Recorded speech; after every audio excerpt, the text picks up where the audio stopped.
Hello and welcome to Against the Storm. Against the Storm is a new game from Eremite Games. You might remember me playing the demo a couple of months ago.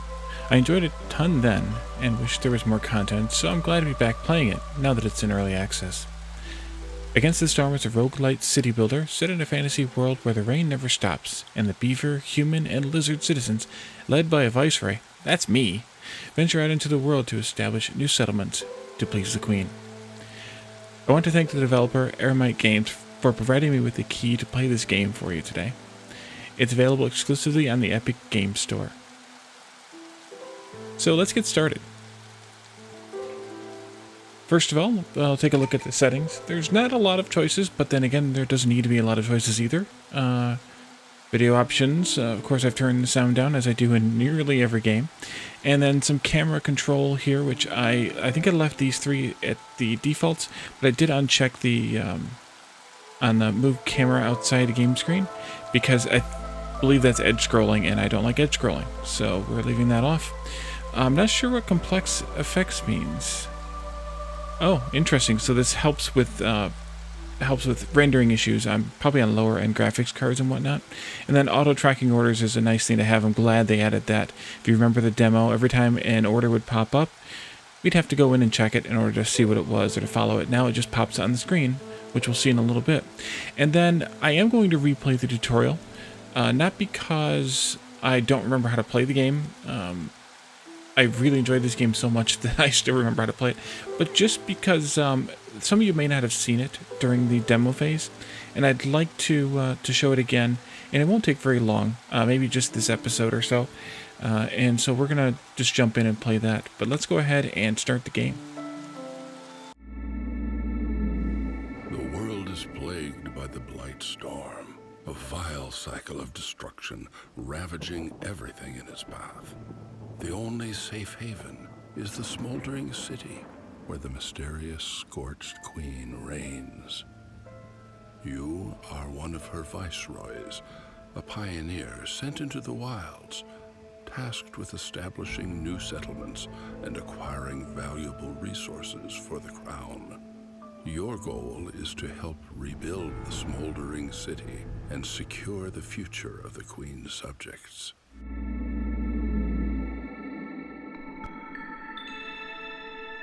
So of course we get the camera movement recommendations here, and then we get the tutorial about neglecting your village will increase the queen's impatience or bring her wrath upon you.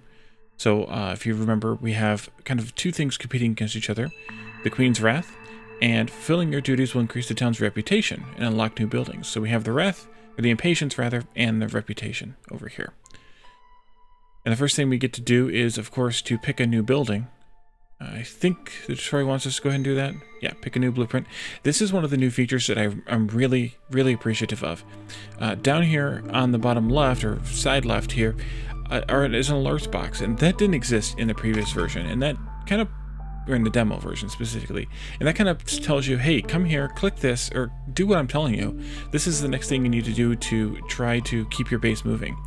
So we're going to pick this one and only choice here. And then we need to pick out where we want to start cutting trees. Well, I probably want to avoid the dangerous glade here. There's some small glades here, small glades here. I think this is the best place here with these three small glades. So let's press space, gives us access to the game. Build a woodcutter's camp and explore the forest. You have to keep the fire going at all times. So as we learned in the previous time we played this game, there's a need to keep the fire burning here in the camp, and in order to do that, we need to feed it with coal, oil, planks, or wood.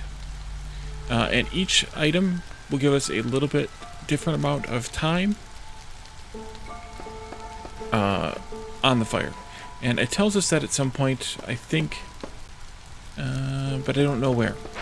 So we'll hopefully find that in a little while. So now that we've built a woodcutter's camp, we of course need to assign workers there. Beavers are unsurprisingly the best workers for the woodcutter's camp, and we've gotten our first order objective here, which is auto-tracked and tells us now that we need to build 2 woodcutter's camp and have 10 wood in store. Once you build your first woodcutter's camp, you can then use these green tools here to to build out, to mark out which trees you would like the woodcutters to harvest first. And I'm going to mark these ones here like this. And then immediately I'm going to build the second woodcutters camp for them to start work on that. Let's do it right in right next to the other one. Almost right next to the other one. Let's go right in here. And then some of the other workers, the 3 humans don't have jobs yet. One of the lizards actually has a job right now. That is this one here. Someone must always keep the fire going in the hearth, and lizards are kind of the best ones to do that. They give 1 global resolve, plus 1 to global resolve, and plus 5 to their own resolve. A human will give will reduce impatience growth, and then I can't remember what beavers will actually give us here. Let's see if we can find out. I've never actually done put a beaver in here. They know a lot about burning techniques, so 20% slower fuel consumption. Well, that's nice. So no matter what, you get a bit of a bonus there with the with having somebody working there. But the lizards, I think, are the best ones to have overall. Let's go ahead and put another woodcutter in here that's not a beaver. So I have 2 beavers in this one, and I have a beaver and a human in this one. Notice the swirly thing around the beaver that's not around the human. The beavers have a 10% chance to produce twice as many logs when they cut down a tree. Actually, it isn't auto-tracking. This one doesn't show up until we clicked on orders, and then they opened up here. Okay, so it's not as great as I thought it was. One of the things we learned as we were playing the last time is these will knock down the Queen's Impatience by 1. They'll also give us 1 reputation point. In this tutorial, we don't really need to worry about this. I'm going to go ahead and finish this woodcutters camp's order. But once we're playing the actual game, ooh, we just opened up a glade here with roots and clay. Once we're playing an actual game, we want to wait until the Queen's Impatience gets above 1 before we turn in an order, just so we can keep the impatience down. Let's go ahead and deliver that one though, because it gives us this, which gives us another building, which is the Foragers Camp. Foragers Camp can be used to gather vegetables, insects, and grain. And we open up another glade here with flax and moss broccoli. Let's go ahead and build a forager camp. I think that's the next thing it's going to tell us to do, maybe. Oh, I need 1 more woodcutter. Let's assign a lizard here too. And the lizards don't have the little swirly thing either, so. But we don't have any more beavers. We only have, no, we do have more beavers. I lied. We got some more. Let's swap them guys out. You and you. And let's get moving. Alright, we have this one ready now. Let's go ahead and deliver that. And we can take another blueprint here. Crude workstation. It's the only choice we have. This we can produce planks, fabric, and bricks. And the little red, like, low fuel gauge here is telling us that this is a horrible recipe, but hey, beggars can't be choosers, right? So I think we need to go ahead and just start building out some more stuff here. I was hoping we'd get another alert. Maybe we have to wait for that 18 seconds. Oh, wait. It's only 18 seconds, and I can kick the speed up even to save some time. Let's do that. Move faster. There we go. And now we get the orders to gather some food, which needs a forager's camp, thought so, and then also to make some random building items here. So let's go ahead and put down the forager camp. If we just put it down, we can see by yellow highlight, not the green highlight that's the circle around the building, although that's important too, because that's the range the building has, but the yellow highlights tell us which items we can harvest with this building. So we need to harvest some vegetables, which look like broccoli. Broccoli are vegetables, so that makes some sense. Let's take down this bit here. Let's also work our way into this other small glade here. And that should get them moving. There's a small broccoli here. There's also some, what is that, flax here? We can gather flax with something else. Is that the scavenger? That might be the scavenger. Let's get this going first. So, some slots on buildings have a reservation for a specific race. Others have a opening for whatever race you want to put in there. Kind of a hint a lot of times is that the race that's got a requirement here is the best one to put in the building, and you can see that is true by the fact that they have the proficiency there.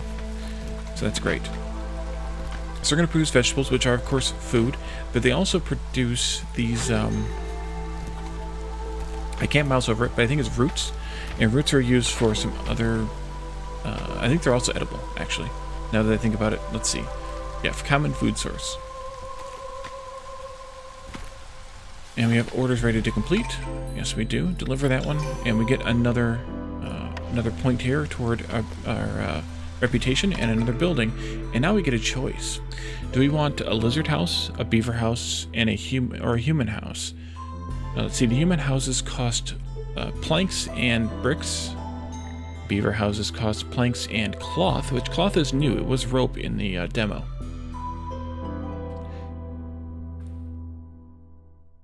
And the lizards cost cloth and bricks. Now the planks are there's twice as many planks than cloth. And I seem to remember that the beaver houses held 3 beavers in the demo, but now they all hold 2, so there's no market advantage over one over the other. If we look at it this way, we have 6 humans, 6 beavers, and 3 lizards. Maybe we want to get a house that's for the one of the 2 we have the more of. On the other hand, the lizards are the least happy, so maybe the lizards are the best ones to do. But then on the third hand, the lizards are also the fewest, so that's the fewest number of houses we have to build in order to house them. So let's do the lizard house. I think that's logical. And we have the generic shelter. It can house 3 still, but they don't get access to the species-specific needs. And then we have the crude workstation that'll let us make these items, which we need to actually put down before we can finish this order, and also before we can build lizard houses. I'd like to move this woodcutter's camp over. Building movement is completely free, which is great. Because, yeah, I like games that just let you move the buildings around. And in this game, these gathering camps of all kinds, you kind of need to be able to move them around. Let's grab a scavenger here, put this here. And I think I'm going to put some paths in. Paths are free. They do take labor to make, but they are free once you make them. And I think I'm going to put a road in across here like this also. You can see they're just going around and making them right now. I'm not sure how many free available workers we have, but we'll figure that out momentarily when we go here to assign workers to work at the scavenger camp. Lizard. And even though the lizard is a specific there, it isn't actually a bonus. So I'm going to put a human in there with the lizard just because we don't have that many lizards. And we gain another order, which is to find an ancient tablet. Alright, let's take that one then. And let's go ahead and set up the crude workstation. Where do I want to put that at? Actually, let's put down another path real quick, going this way. Let's do a industry crude workstation. I think I'll put it right in here. I like to have it somewhere near the storage because they have to go to the storage to get all the items to make. So if you're going to do that, you might as well do it right. Let's expand. Let's keep going in this direction, actually. I'm going to move this woodcutter camp this way. And I'm going to mark a few more trees for priority here. These ones as well. Kind of square this off just a little bit. That's good. Down here, this tells us the bonuses we've acquired in this game so far. We have the Sacred Pyre, which has to do with the Lizard Keeper. I'm going to pause for a moment. The Reinforced Axes, which boost our wood cutting, and the Giant Vegetables, which +1 to vegetable production. So every time we gather vegetables, we get a little boost to that production. And we just got a newcomer option here. So Pervan Runebeak, or Royal Stormwalker, has arrived with 2 choices for groups of colonists that we might want to take. These people have been sent here by the crown. Which group do you want to stay, Viceroy? The other will continue on to the next settlement. We could use this one because we can get 1 more lizard out of the deal, but I happen to know that we want to have more beavers for a specific reason. So I'm going to take beavers, and I'm going to take a look at this crude workstation we just built, and specifically I'm going to assign the beavers here. Beavers gain +5 to resolve when working at a crude workstation. Humans, lizards do not. So we're going to put both of those brand new beavers here at the crude workstation.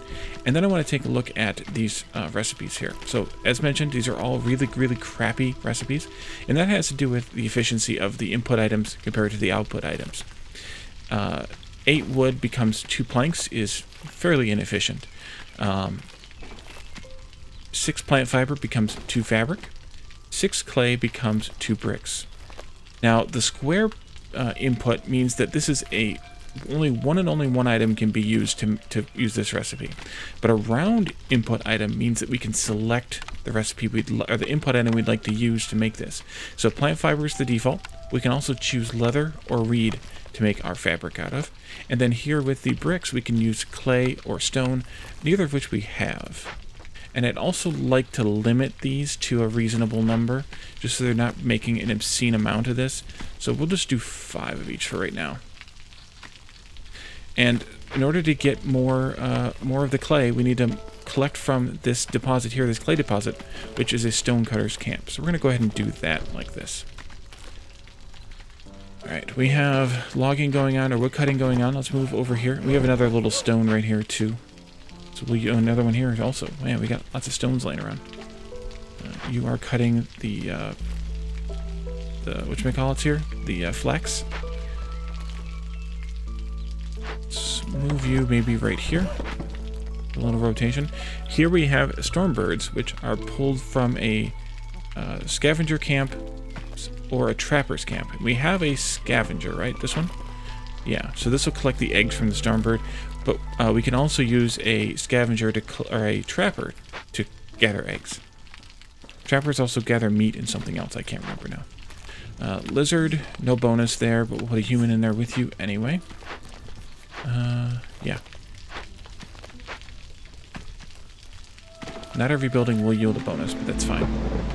We're chopping trees. So we've reached the storm, which is the 3rd season. There are 3 seasons in the game: drizzle, clearance, and storm. Storm is the storm, the lightning, the harder rain, whatnot. Let's go ahead and set up some housing for some of these folks here. I think I'll just do it down here. We'll do 3 regular houses for now, and then we can also do some lizard houses once we have some materials being made here in the crude workstation. And it looks like they just made some cloth, which is good.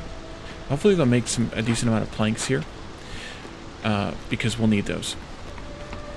There are multiple menus across the top here, or inventory sort of categories. Food, building materials, crafting resources, and fuel and exploration.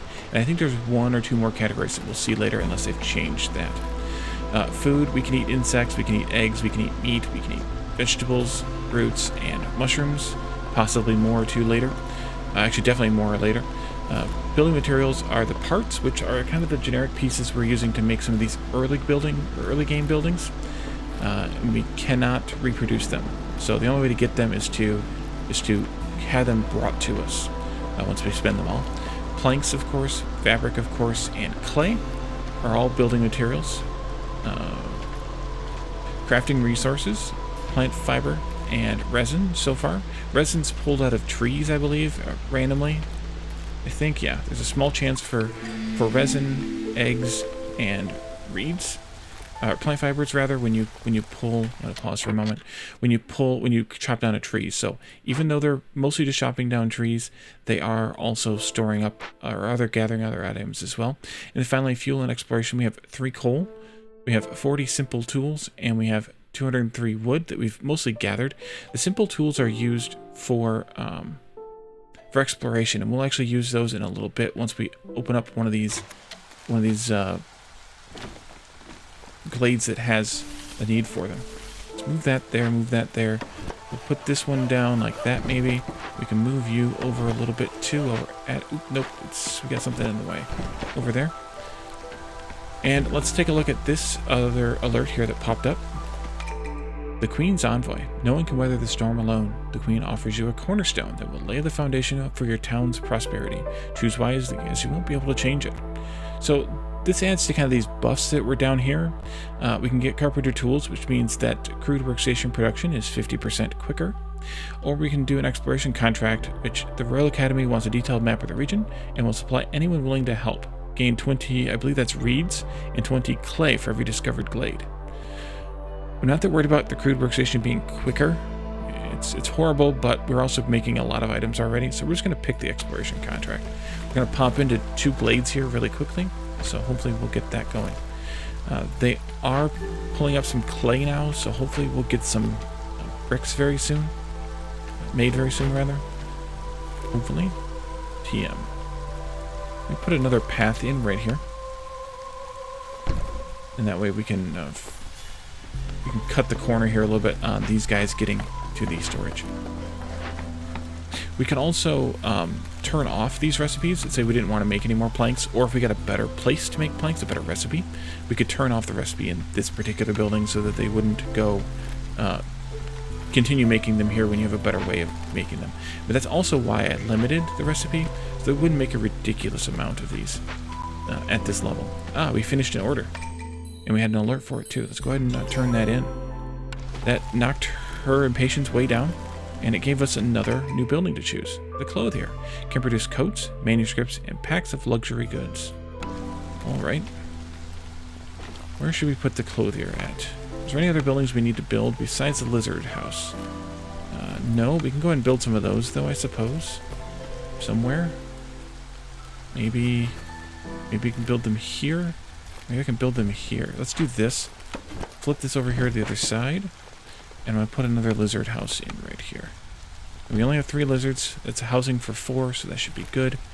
We have 15 others, though, so we really need actually a lot more houses. Oof. And then let's look at that. Let's see what we have here. Oh, decorations. These are new. Benches and bushes. They have no effect. They're just there for decoration. Okay, well then I don't care. We have all of those built. We have both kinds of shelters built or building. Clothier. Let's put this here. It fits really nicely here. And then we can put a path down in front of it. And actually we can zip that path all the way down to there. And that'll give them a bit of boost when they're trying to haul stuff back here to storage. Alright, 2 lizard houses. We have housing for 9 of the 15. So we really should have more housing, but yeah, let's do it. Shelter, should I put in, let's put another path in right here. And then we'll put more shelters behind this. 1, 2, 3, 4, 5, 6. And another path can go here, here. And let's move this out of the way. And we can move this as well. And finally, path goes this way. And I think that'll be good. Let's mark a couple more trees right here for later nefarious purposes. And there. We'll just keep digging our way into those 2 plates. Now the clothier is done. I'm guessing that... No, the humans don't have a bonus here, but I don't know if anyone else does, but we need the lizards where we have them and the beavers where we have them, so I'm going to leave that alone. We just, of course, placed a lot of orders for a lot of wood, but we're doing very well in that department, so I think we're okay. Put the speed up to 2, I think. We need to watch, and we'll get an alert, but we need to watch that buildings, when they lose access to their last resources, then they're basically useless, and we'll have to watch for that. New people. Do we need any new people? I don't know that we do. We can accept them, or we can just kind of pass it right now, or push it off right now, and decide later if we want more people. I don't know that we really need them at this point. In terms of this tutorial was short in the last game, so I'm suspecting it's short again. And so we're going to, or in the last time when it was in the demo, that is. So I think we're just going to leave it alone. Let them keep making a few things. We've opened up the glade. It has small encampment, clay, and flax. The small encampments are where we need the tools. Or oftentimes, I guess in this case we don't. We need broccoli here. But let's go ahead and assign... Nope. Let's wait. Let's take these newcomers. Actually, let's take Let's take the one with the lizard. That way they can fill in the extra spot in the lizard house. And now we can fill in some people here for the small encampment.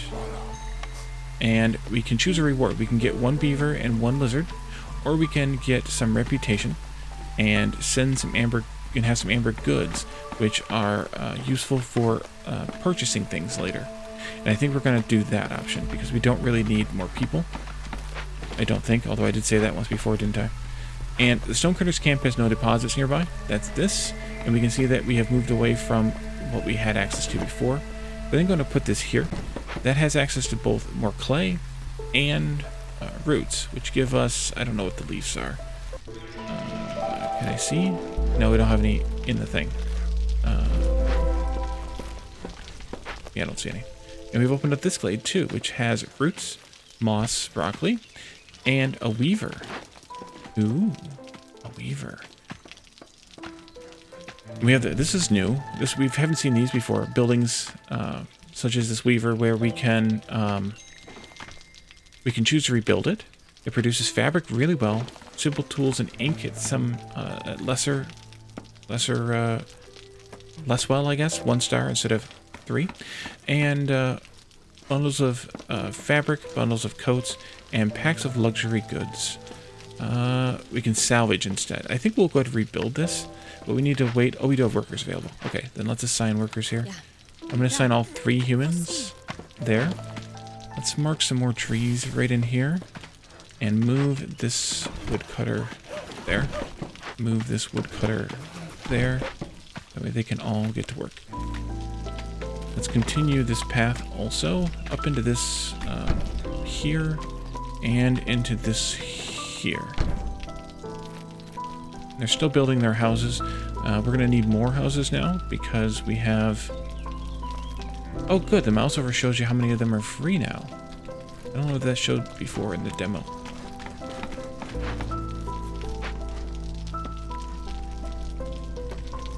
Collecting all the goods. So we could break into this danger glade, or we could dig into these glades down here. I think I'm going to dig into the danger glade, though, but I think we'll come at it from this way. Once we clear out these trees here that are kind of in the middle. Now that we have this weaver, herbs, that's what those are. We can make herbs into ink. We can make wood or planks and copper or crystallized dew into simple tools, which are these, which we have plenty of right now. But more importantly, we can make fabric much more efficiently, and that might just be the thing to do. Now, we have plenty of fabric right now, 6 of it, but, oh, wait, no, we can't complete that order yet. We don't have a tablet yet. But we still want to assign a worker out here, but maybe we want to take this down to like around 10, and just assign maybe just 1 worker with 1 recipe. I think that's enough. And we'll leave those 2 guys there. Let's take... What are you, forager? You're still foraging. Let's move you out of the way here a little bit, though. And then I want to move one of these woodcutters camps down here. And we'll take out some of these trees right in here. Widen that just a little. There we go. Yes, I know we have advice to complete orders, and she's getting mad. Oh! The village is secured, but there's one more test of your skills. Well, we didn't get the tablet. I don't know what triggered us here. It wasn't getting to the storm. Because the storm's a little bit in. Yeah, I don't know what triggers this wind condition here. But, well, I guess we'll have to just move on anyway. We don't have a choice to do anything other than continue.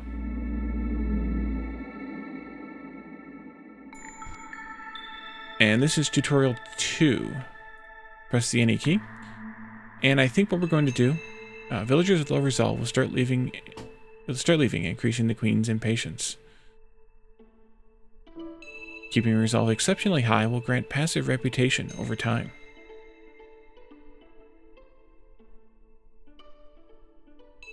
Satisfying your villagers' needs with complex food, homes, and services will increase their resolve.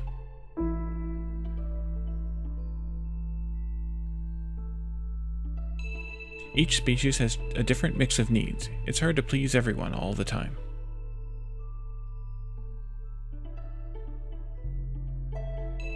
Farmers can plant only on farm fields, and those can only be built on fertile soil. Which looks different now in the demo. Crops are planted in the first season, drizzle, and harvested during the second, clearance.